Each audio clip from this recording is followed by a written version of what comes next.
Si ce podcast vous plaît, n'oubliez pas de liker pour voir la suite. Chapitre 1, première partie, Margot entre deux mondes.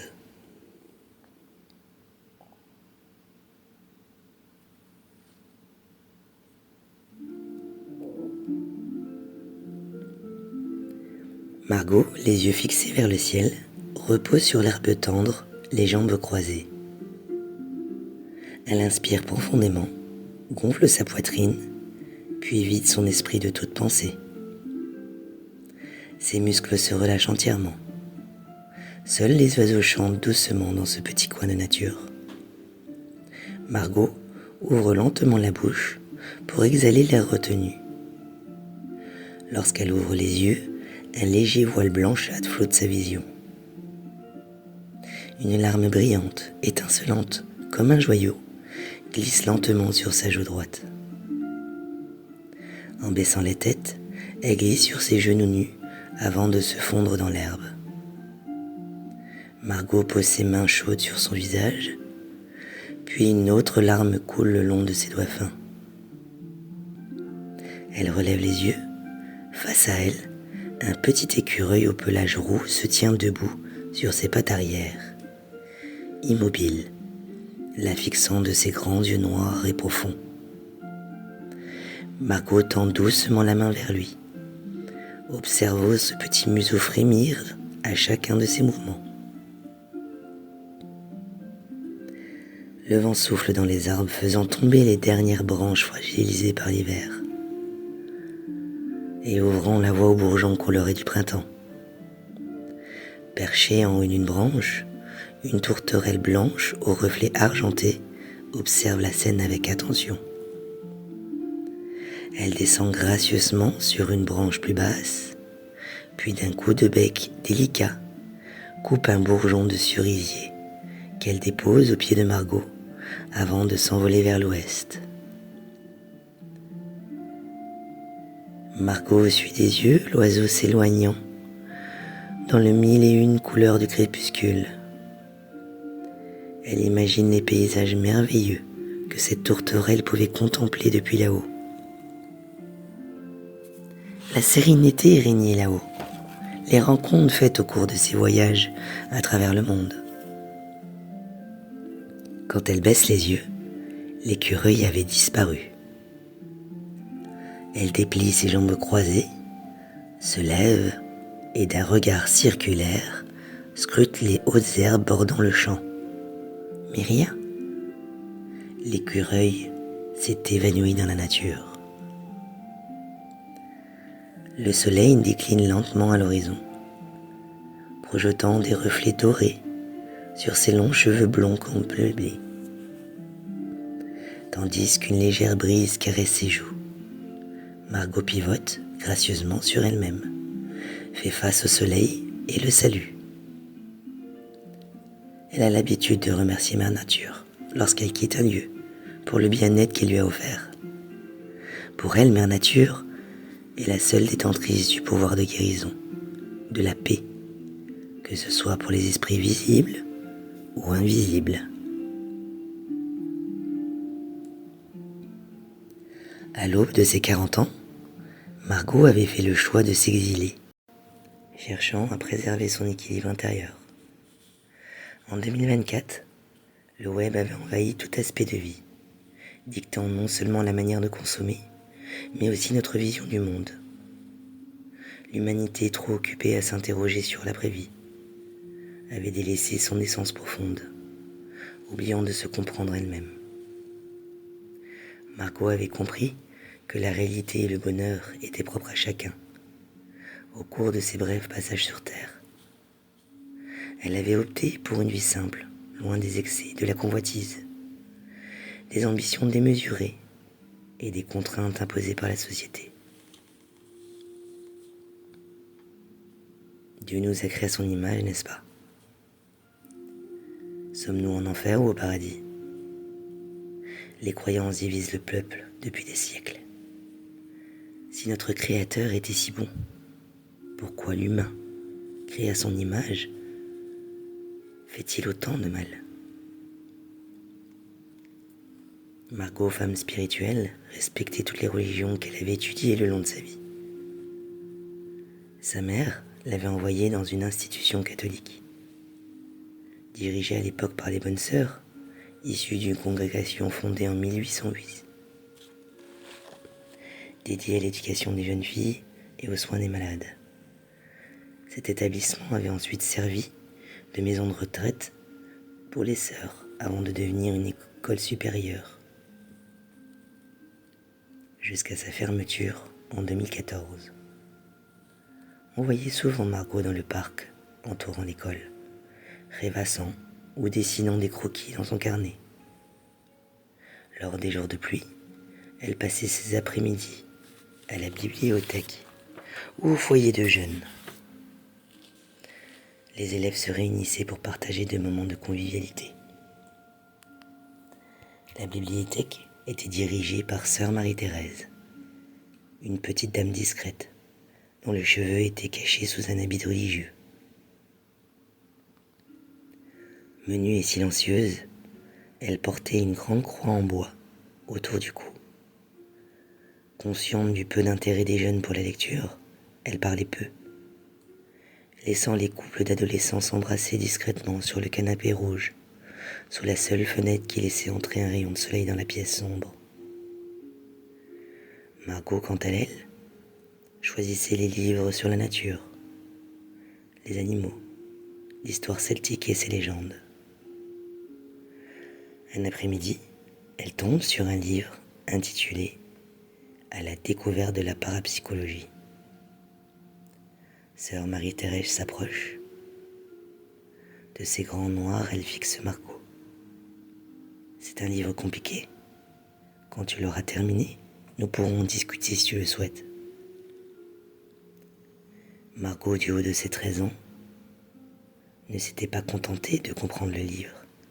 Elle avait commencé à en appliquer les enseignements, cherchant à prouver que ses écrits reposaient sur une science réelle. Elle ramène le livre en seulement 2 jours. Étonnée, sœur Marie-Thérèse lui propose un autre ouvrage. Cette approche entre le monde invisible et visible l'a fascinée. C'est au fil des années qu'elle retrouve peu à peu la mémoire de ce qu'elle était et de ce qu'on lui avait enseigné. Non pas seulement pendant des années, mais pendant des siècles et des décennies. « As-tu une question à me poser, Margot ?» demande sœur Marie-Thérèse. « Qu'est-ce que la réalité, ma sœur ?» demande Margot. Sœur Marie-Thérèse, surprise de cette question, reste silencieuse, hésitante entre son savoir personnel et son rôle de femme d'église. Elle consulte la fiche de Margot et observe les livres qu'elle avait déjà empruntés. Elle repose celui qu'elle avait prévu pour elle et lui demande de la suivre. Sœur Marie-Thérèse pose une laine vert kaki sur ses épaules, puis sort un gros trousseau de vieilles clés en cuivre de son bureau. Elle la guide à travers les allées sombres de la bibliothèque. Le sol usé résonne sur leurs pas, et la sœur, toujours en silence, introduit la clé dans la serrure d'une porte en bois ornée de barres en métal. Elle tourne 3 fois. Prenant une grande inspiration, sœur Marie-Thérèse se retourne vers Margot, jette un coup d'œil furtif vers la porte principale de la bibliothèque, puis effectue 2 tours supplémentaires en sens inverse. Margot, perplexe, fronce les sourcils et regarde sœur Marie-Thérèse avec un mélange d'inquiétude et de curiosité. « Ne crains rien ?» chuchote la sœur. Margot entre dans la pièce, remplie d'étagères en bois, lève les yeux et découvre de magnifiques livres reliés en cuir, ornés de dorures, de motifs en étain. Ces volumes semblaient débordés de savoir et d'aventure. Les reliures, usées par le temps, portaient des titres mystérieux qui captivaient instantanément Margot, éveillant en elle des rêves d'évasion et de découverte. Sœur Marie-Thérèse saisit alors une échelle en bois et demande à Margot de récupérer une grosse boîte brune posée sur l'une des étagères bancales, rongée par les mythes et recouvert de poussière. Margot, obéissante, grimpe prudemment sur l'échelle, alors que la sœur tient les barres du bas. Margot attrape la boîte, mais celle-ci lui échappe des mains. Sœur Marie-Thérèse la rattrape avec justesse. « Ne t'inquiète pas, Margot, elle ne touchera jamais le sol, dit sœur Marie-Thérèse. » Margot redescend tant bien que mal de l'échelle, pendant que sœur Marie-Thérèse pose la boîte sur la table, ronde, au centre de la pièce. Elle souffle sur le couvercle, délogeant la poussière accumulée au fil des ans, puis tire sur une ficelle nouée, durcie par la cire de bougie. Sœur Marie-Thérèse lève la tête, tout en soulevant le couvercle, et fait glisser sa capuche religieuse sur ses épaules, dévoilant sa longue chevelure noire. Elle inspire profondément, sort un épais livre en cuir, brun usé, qui fascine immédiatement Margot. Des runes scintillantes, des odeurs anciennes, les pages semblent vibrer d'une énergie magique. Margot, silencieuse, écarquille les yeux, hypnotisée par la beauté de l'ouvrage que sœur Marie-Thérèse lui tend. Mais aussitôt, sœur Marie-Thérèse referme le livre devant ses yeux et déclare : « Petite, l'heure est venue. N'oublie jamais cette combinaison. 3 à gauche, 2 à droite. » Margot, absorbée par les merveilles qu'elle découvre pour la première fois, ne prête pas attention aux paroles de la sœur. Ses yeux glissent sur les titres des livres et les reliures, fascinée par cet endroit hors du commun. Elle grimpe, redescend l'échelle, maintes et maintes reprises, encore et encore, jusqu'à ce que sœur Marie-Thérèse, d'un ton sec, lui ordonne de s'arrêter.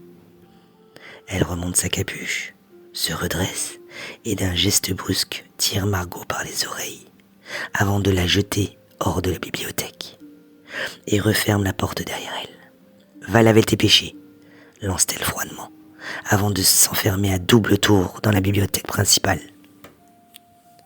Margot, déséquilibrée, se relève et ajuste sa jupe plissée d'uniforme bleu marine.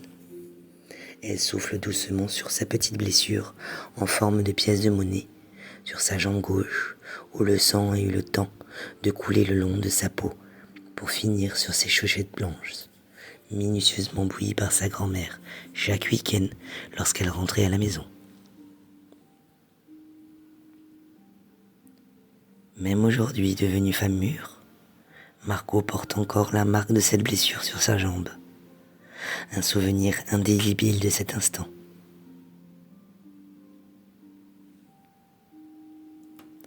Le soleil commence à se coucher et les chants d'épis résonnent dans les montagnes environnantes.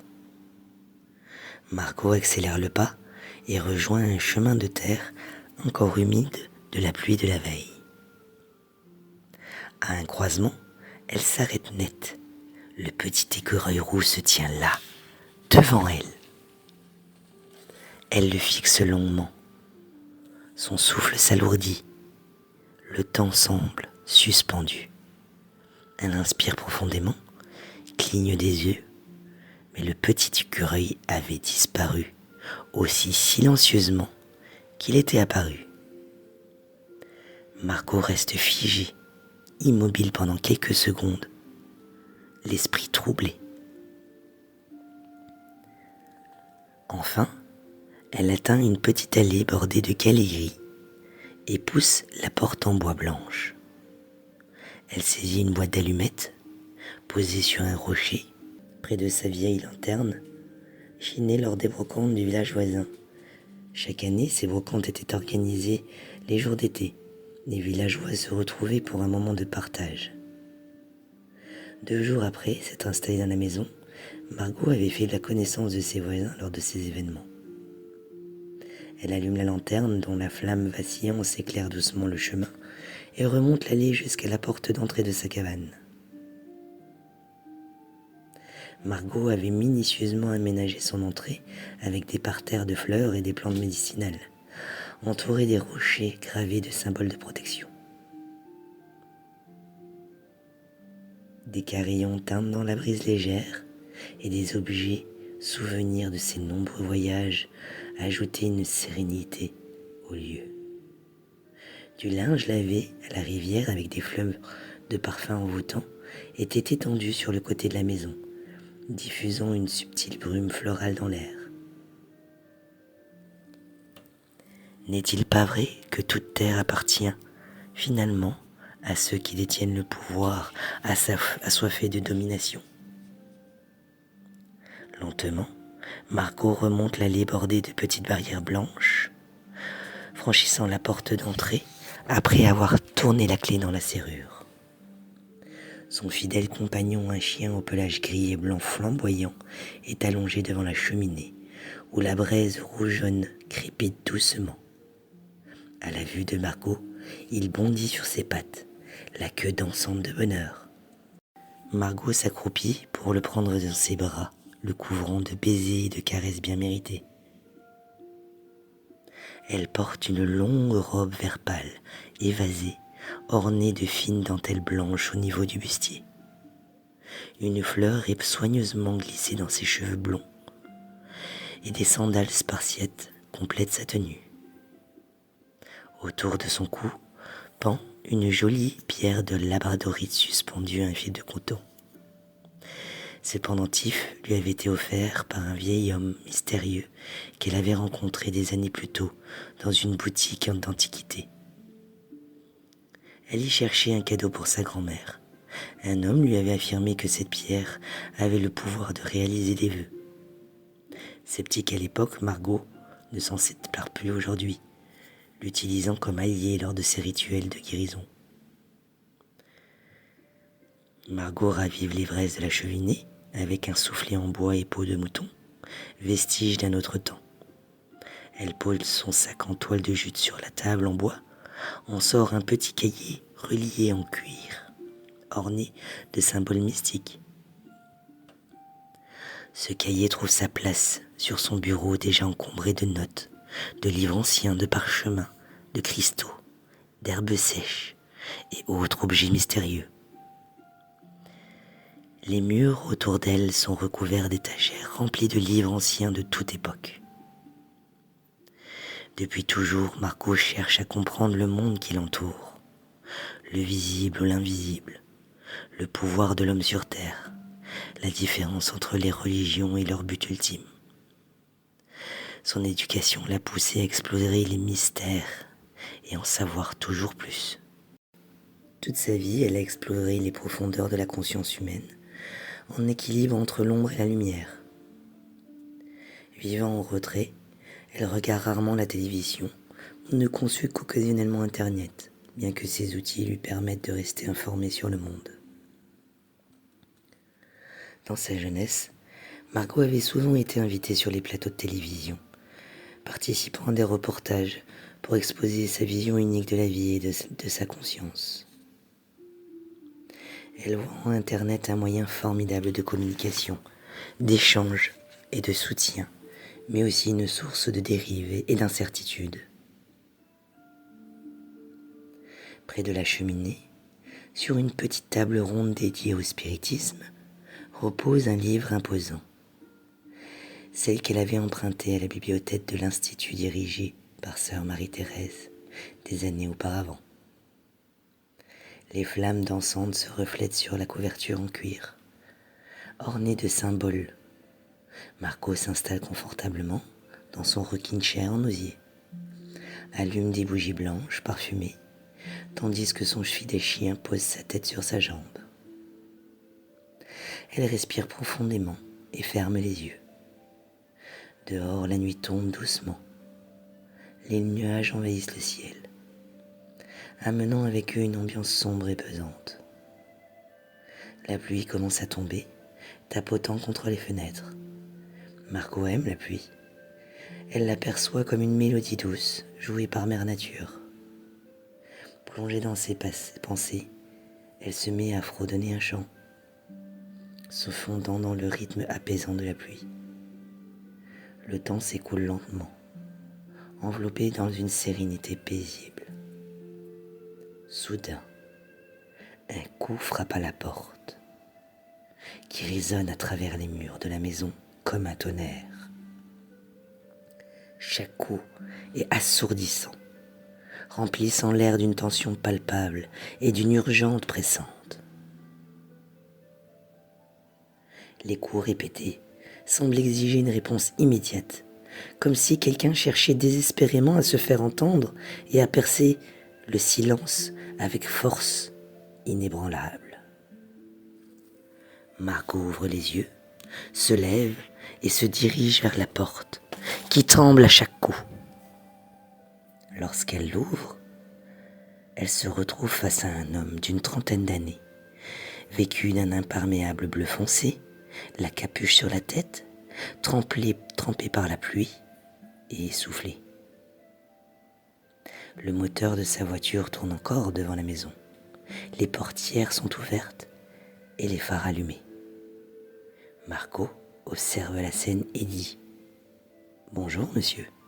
Votre voiture ?» Elle fait un geste de la tête en direction du véhicule. L'homme dégoulinant tourne la tête et regarde sa voiture. D'une voix tremblante dit « Ne bougez pas, s'il vous plaît. Ne. » Il part en courant pour éteindre le moteur et referme la portière. Margot tient la porte d'entrée et le regarde avec curiosité. Lorsqu'il revient, son visage est fermé et pétrifié. Il adresse un dernier coup d'œil à Margot, qui s'écarte pour le faire entrer dans la maison. Il observe autour de lui. Son souffle se calme en sentant la chaleur et la bienveillance de la pièce.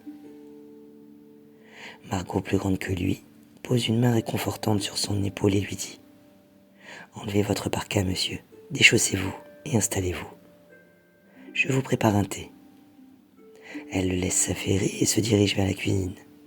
Remplie de bocaux d'herbes médicinales provenant de son jardin, elle fait chauffer de l'eau dans la théière jusqu'à ébullition et lui ajoute une cuillère de café de camomille séchée, une cuillère à café de feuilles de mélisse séchées, une cuillère à café de fleurs de lavande séchées et une cuillère à café de valériane, l'herbe de Saint-Georges. Margot verse le thé dans une jolie tasse en verre et ajoute un soupçon du miel de l'acupuncteur du village. Elle dépose la tasse face au jeune homme qui garde la tête baissée et les bras croisés. Puis elle ajoute une bûche dans la cheminée. Elle se tourne doucement vers lui et lui dit « Je vous écoute ». Elle s'assoit face à lui, l'homme lève la tête et d'une voix chargée d'émotion et d'angoisse, il la supplie « Aidez-moi, je vous en prie, aidez-moi ». L'homme porte sa tasse à ses lèvres tremblantes et boit le thé chaud préparé par Margot. Il se recule et appuie son dos contre sa chaise et continue. « Je m'appelle Eric, j'ai parcouru une centaine de kilomètres pour venir vous voir. Je dois impérativement vous révéler quelque chose. Je vous ai vu à la télé il y a bien longtemps. Il m'a semblé évident de vous chercher. » Eric reprend son souffle, pose sa tasse, puis s'avance près du visage de Margot et lui dit « Je l'ai vu, vous entendez, je l'ai vu !» Margot prend à son tour une tasse de thé, saisit sa labradorique de sa main gauche et soupire. « Quel symbole vous a-t-il montré ?» demande-t-elle. Eric fixe alors Margot, qui se lève, prend un cahier et une feuille blanche, qu'elle pose devant lui. Eric saisit le crayon et commence à griffonner des petits ronds qui se superposent.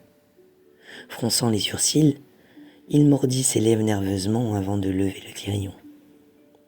Margot tire sa feuille vers elle, dessine des petites pointes sur chaque rond, et un symbole commence à prendre forme. L'homme se lève brusquement, renverse sa chaise et s'écrie « Voici, oui, voici, c'est bien ce qu'il m'a montré. Qui est-ce? Pourquoi? Et puis comment? Que veut-il? Pourquoi ma femme ?» Margot le fixe instantanément. Eric la regarde avec des yeux emplis d'une attente palpable, comme s'il cherchait à lire dans son âme la réponse qu'il désire ardemment. Chaque seconde lui semble une éternité, alors qu'il attend le souffle retenu, espérant que les mots viendront enfin briser le silence pesant, seulement interrompu par le crépitement du feu de la cheminée et des bruits de la pluie tombant à l'extérieur. Margot se lève et ouvre une grande armoire en bois pour y sortir un long gilet de laine beige. Elle l'enfile avec soin, puis se tourne vers son chien. « Garde-la à la maison, ordonne-t-elle. Le chien s'assoit, se redresse avec fierté et affiche un regard déterminé. Son attitude imposante fait de lui un gardien loyal, prêt à protéger la demeure de ses secrets. Margot attrape sa besace et se dirige vers Eric. « Allons-y, s'écrie-t-elle. Eric s'exécute, enfile son poncho de pluie, chausse ses bottes boueuses et tous les deux se dirigent vers la voiture. Un silence pesant règne pendant tout le trajet et les kilomètres défilent sans un mot. « Parlez-moi, s'il vous plaît, » supplie Eric, jetant des coups d'œil inquiets vers Margot qui reste silencieuse à ses côtés. Le paysage défile, mais elle garde le silence. Les heures passent, le cadran de la voiture indique l'heure, et malgré les longues heures de route qu'Eric a parcourues, Margot reste concentrée. Au loin, les lumières de la grande ville se reflètent dans le ciel noir. La pluie a cessé, et ils approchent des bâtiments. Ils traversent le centre animé avant d'arriver sur une route bétonnée menant à une grille en métal noire et dorée, rouillée par le temps. Les phares de la voiture éclairent le grand portail sur lequel est gravé un symbole imposant. Margot se tourne vers Eric, qui semble découvrir le portail pour la première fois. Il descend de la voiture, sort une grosse clé en cuivre ternie par le temps et ouvre le portail. Le portail grince lamentablement et s'ouvre, révélant un passage obscur vers l'inconnu. Eric remonte dans sa voiture et dit en se tournant vers Margot. « Je ne peux pas y entrer, Margot.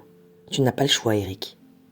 Si tu ne viens pas, rien ne se résoudra. »« Mais si, il est là-haut, là-bas, là-dedans. Écoute-moi, Eric. Tu es l'héritier de cette maison, de ce manoir, n'est-ce pas ?» Eric baisse la tête et murmure « Oui. » Margot lui fait signe de démarrer la voiture. Il roule lentement vers la route étroite bordée de grands arbres centenaires.